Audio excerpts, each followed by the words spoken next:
how to fix PIP mode not working on your iPhone. If picture-in-picture mode is not working in your device, then this video is for you.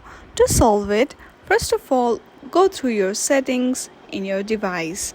Once you are in settings, scroll down and then hit on the general. From there you will see picture-in-picture option. Hit on that and make sure that Start PIP automatically is turned on. Once you do that, go back to the general and then check for software update. If there are any updates, then please do update your system. Once you do that, go through the battery and check for battery health. If service is showing, then you need to change your battery, otherwise it is okay.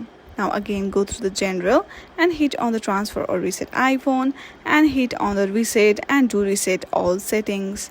Once you do that, your issue will be solved. I hope you like this video. If you like this video, then please do not forget to like and subscribe to our channel. Thank you for watching.